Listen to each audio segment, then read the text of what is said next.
শুভ সকাল আমার প্রিয় পরিবার। আশা করি তোমরা সবাই ভালো আছো, সুস্থ আছো। প্রতিদিনের মতো আজকে কিন্তু একটু ডিফারেন্স। আজকে একটু মন মাইন্ড দুটোই ভালো ছিল, তাই সকাল সকাল ক্যামেরাটা অন করে দিলাম। কালকে রাতে যদি তাড়াতাড়ি ঘুমিয়ে গেছিলাম, কিন্তু এই ঘরের জানালা দরজা কিছুই লাগানো হয়নি। বিস্কিটটা ওইখানে পড়ে আছে, সমস্ত কিছু কিন্তু এলোমেলো হয়েছিল। যদিও আমি এই ঘরে কোনো দিনও তোমাদেরকে ক্যামেরা করে দেখাইনি। এই ঘরটায় দিনের বেলায় রিয়া শুধু পড়াশোনা করে একাই, আর যাই হোক জিনিসপত্র এগুলোই আছে। এই ঘরে খুব কম হয় ক্যামেরা করা। তারপরে সকালে এসে দেখি জানালা তো লাগানো নেই, কোনো কিছু নেই, জল ঢুকে গেছে, বিছানা ভিজে গেছে। তারপরে এটাই ডাইনিং রুমে, এখানেও কিন্তু লাগানো নেই। তো যাই হোক খুব ভারী একটা বৃষ্টি হয়নি বলে সব কিছুই ভালোই ছিল, জল ঢোকেনি ঘরে। তো সকালে উঠে সব কিছুই ঠিকঠাক করলাম।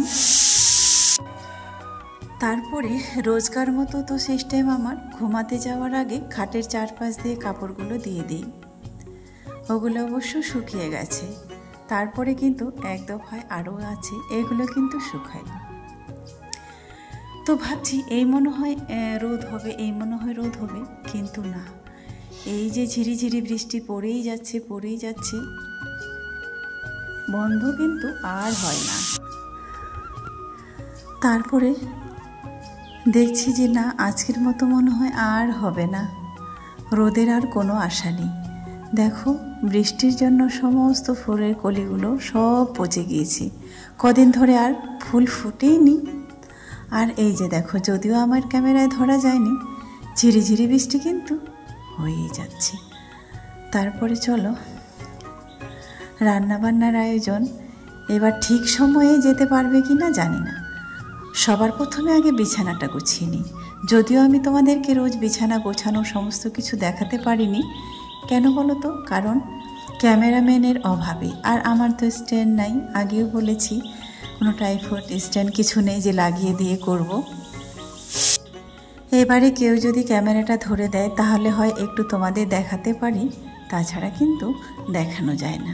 হ্যাঁ, সবার প্রথমে যদি বিছানাটা যদি আমি পরিষ্কার না করি, তাহলে মনে হচ্ছে কোন কাজটা যেন অসম্পূর্ণ থেকে গিয়েছে। চলো বিছানা গোছানোর কাজ কমপ্লিট। রান্নাঘরে এসে দেখি আমার আগে কিন্তু রিয়া সব কাজ করে নিয়েছি। কাল যে রান্না হয়েছিল সমস্ত ভাত কিন্তু আছে, কেউ খায়নি। তো ওটাই ভাবছি, এতগুলো ভাত রয়ে গিয়েছে, কি করব। তো তারপরে ভাবলাম ওদেরকে একটু ক্রাঞ্চি করে আলু ভাজি করে দেই। এটা হচ্ছে আমাদের নর্থ বেঙ্গলের বিখ্যাত আলু ভাজি। তো আমরা কিন্তু পান্তা হোক কিংবা ভাত হোক, খাওয়ার শুধু 2-1 মিনিট আগে এই আলু ভাজিটা করি, যেন একটু ক্রাঞ্চি থাকে, আর এরকম খেতেও কিন্তু ভালো লাগে। তো ওইভাবে করে নিচ্ছি, বহুদিন করিনি এইরকম আলু ভাজিটা। তো ওরাই বললো যে মা, গরম গরম আলু ভাজি দিলে আমরা পান্তাটা খেয়ে নিব, তাহলে ভালোই হবে। আমি তো আলু খাই না, 1 কিলো আলু নিয়ে আসলে আমাদের মোটামুটি বলতে গেলে মাসটাই পার হয়ে যায়। তো সেটাই ওদেরকে করে দিচ্ছি এখন। এটা খেয়েই বললাম স্কুলে যাও, এসে ভাত খাবে, তাতেই যে ওরা রাজি হয়ে গেল। চলো দেখতে, আলু ভাজিটা হয়ে গেছে, এবার হচ্ছে খাওয়া দাওয়ার পালা, খেতে দেব। আর কালকের একটু তরকারি আছে, ওটা দিয়ে আমি খেয়ে নেব। সবাই খাবো, আমি শুধু একা না, ওদেরকেও দেব। আর আমার জন্য করব এই ছোলা সিদ্ধটা, কারণ আমি এখন ভাত খাবো না। তো ওদেরকে পান্তাটা খেতে দেব, আর আমি হচ্ছে ছোলা সিদ্ধটা খাবো মুড়ি দিয়ে।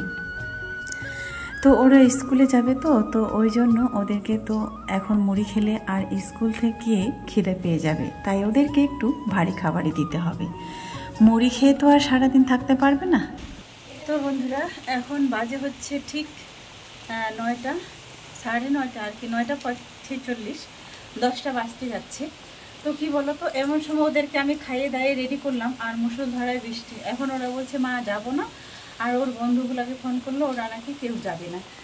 তো কালকেও তো যায়নি এই বৃষ্টির কারণে, আর কালকে আবার যেহেতু এখন ছাতা আছে, ছাতাও আছে, কালকে ছাতা নিয়ে এসছে, তাহলে এখন সুন্দর যেতে পারতো, কিন্তু এখন আবার বলছে যে ওরা যাবে না বলে আমিও যাব না। আর এই যে দেখো এই মাথা স্নান করলাম, স্নানটা করে তারপরে খেলাম আর কি, খেতে বসেছিলাম।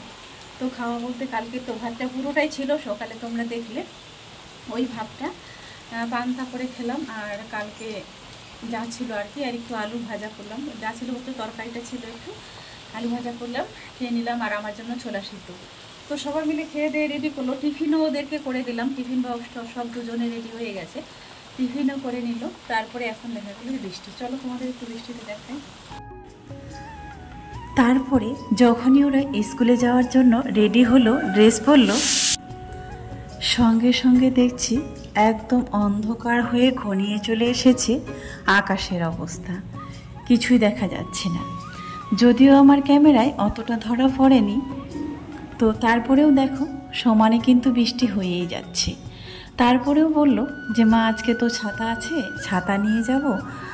তারপরে দেখা গেল যে না, দেখো ছাতা নিয়ে গেলে হয়তো মাথাটা ভিজবে না, কিন্তু নিচটা ভিজে যাবে, পা পর্যন্ত ভিজে যাবে। তো যাওয়ার সময় যদি এরকম ভিজে ভিজে যায় তাহলে তো সারা দিনের ব্যাপারটা আছে। তারপরে আমি বললাম যে ঠিক আছে থাক, তাহলে আজকে যেতে হবে না, কাল থেকে যাবে। এইরকম স্কুল টাইমটা রেডি হয়ে বৃষ্টি চলে আসলো, আর কি করা যাবে। খেয়ে দিয়ে দুবনে শুয়েছিল, কেউ পড়ছিল কেউ শুয়েছিল। ঘুম থেকে উঠে আমিও শুয়েছিলাম, বসিয়ে দিয়েছি ডাল ভাত। ওই যে বললাম এই মাসে আমার বাজার করা হয়নি, এই মাসে বাজার করতেই যায়নি, মোটামুটি আজকে হয়ে গেল 10 তারিখ। ভিডিওটা যদিও কালকে দেওয়ার কথা ছিল, কালকে তোমাদেরকে বলেছিলাম ভিডিওতে, কিন্তু আমি কোনো মতেই ভয়েস ওভারটা দিতে পারছি না, উঠছেই না কেন জানি না, কোনো আওয়াজই বোঝা যাচ্ছে না। এই ভিডিওটা 9 তারিখে দেওয়ার কথা ছিল, কিন্তু আজকে 10 তারিখ। হ্যাঁ, তো যেটা বলছিলাম 10 তারিখ হয়ে গেল, এই মাসে কিন্তু আমি একদিনও বাজার করিনি। কালকে শুধু আমাদেরকে মাংস দিয়ে গেছে, সেটা হয়তো তোমরা পরের ব্লগে দেখতে পাবে। তো ওই জন্য ঘরে কোনো কিছুই নেই। আর শাকটা সেটা হচ্ছে আমি নিচ থেকে তুলে এনেছিলাম, সেটা তোমরা আগের ব্লগে দেখেছিলে। এখন হচ্ছে বিকেলবেলা। তো বন্ধুরা খাওয়া দাওয়া করে আমি গেছিলাম একটু ধর্মার দিকে। তো কেন গিয়েছিলাম বলো তো, ওখান থেকে এই যে এইমাত্র এলাম, কিন্তু ততক্ষণ বৃষ্টি পড়েনি, আমি বাড়িতে এইমাত্র পৌঁছালাম, আর এখন এই যে দেখো গুড়ি গুড়ি বৃষ্টি পড়ছে। তো অনেক দিন ধরে ভাবছি যাব একটা জিনিস আনার জন্য, কিন্তু সময় হয়ে ওঠেনি যে যাব। আজকে ভাবলাম রিয়ার যেহেতু টিউশন নাই, স্যারকে ফোন করলো, বলছে যদি বৃষ্টি হয় তাহলে পড়াবো না। তো আজকে বললো যে পড়াবে না, তাই হচ্ছে চলেই গেলাম ফাইনালি। তো গিয়েছিলাম কিছু গাছ আনার জন্য। তো চলো তো কী গাছ নিয়ে আসছি সেটা তোমাদেরকে দেখাচ্ছি। চলো একবারে ধর্মার কাছে, ধর্মাই বলতে গেলে একটা ধর্মার ওখানে গিয়েছিলাম। তো দুটো নিয়ে এসছি, একটা মানি প্ল্যান্ট আর নিয়ে আসছি কচু শাক। তো চলো ওখান থেকে সোজা চলে এসেছি ছাদে। ওই যে বললাম তোমাদেরকে ওই গাছটা নিয়ে এসেছি, এগুলো এখন লাগাবো। এই মানি প্ল্যান্ট গাছটা অনেক দিন ধরে আমিও প্ল্যান করছি একটা কিনবো। বিশ্বাস করো বন্ধুরা, দোকানে গিয়েও অনেকবার ঘুরে এসেছি, হয়তো মন মতো হয়নি, কিংবা দামে পোষায়নি, অনেক রকম কিছু নেওয়াই হয়নি। আজকে যখন গেলাম ওখানে, তখন রাস্তায় দেখলাম অনেকগুলো গাছ আছে। তো রিয়া বলল মা একটা নিয়ে যাব, তো দুটো নিয়ে চলে এসেছি। তো সেগুলোই এখনও লাগাচ্ছি। আর বৃষ্টি দেখো, আমরা যখনই বাড়িতে ঢুকলাম তখনই কিন্তু বৃষ্টি শুরু হয়ে গেছে। হ্যাঁ, তো রাস্তা থেকে কুড়িয়ে এনে যত্ন করে রেখে দিলাম। তো দেখা যাক এবার কেমন হয়, তাই না?